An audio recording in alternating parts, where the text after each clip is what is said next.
In today's video, we're going to be talking about a fast and effective way to produce really nice, high-quality real estate photos.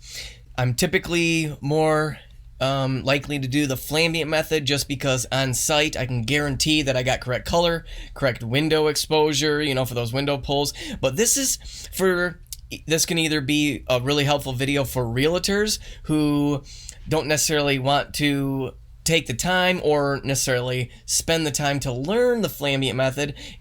For this method, all you need is a camera that can shoot auto bracketing. And so for this example, I set my camera to shoot 3 images at 2 stops apart.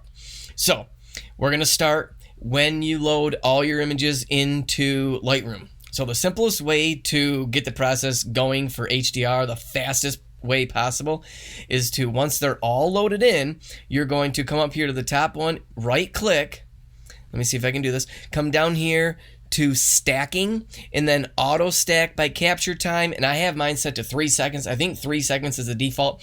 That means any groups that if there was a space longer than 3 seconds, it's going to create another stack. So typically you're going to be taking your your 3 photos and then moving to the next room. As long as you take longer than 3 seconds between each set of photos, you're going to be fine. So once it's done processing all the stacked images, it's going to say 4 here. So that's your 3 bracketed images plus the HDR image.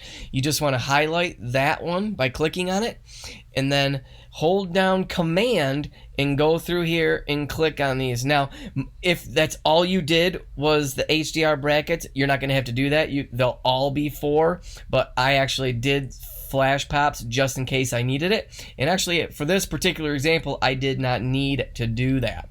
So just make sure they're all selected. And once you have them all selected, for an example here, pretend I had them all selected, you're going to right click and then come up here to photo merge and then HDR, and it's going to start to process all those HDR images.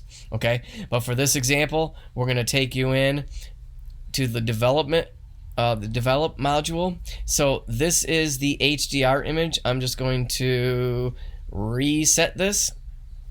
So really simple way. What you want to do firstly is to do your profile corrections. Okay, you're going to come down here, and if your camera, now I'm using the Leica 7.5mm f2 on a micro four thirds camera, so being a fully manual lens where there's no communication with the lens to the camera doesn't know what lens I use, so I have to actually manually tell it what lens, but I already have that in a preset, my Leica first bump, so that gives me my correct, it takes out the vignetting and the distortion and all that. So once you have that done, I like to just come up here and click on auto, and there you go.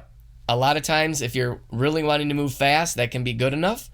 And again, this is not for those really high-end, super high-end, crisp, fake-looking window pulls that a lot of people like. We had a ton of natural light coming in, so it really worked well.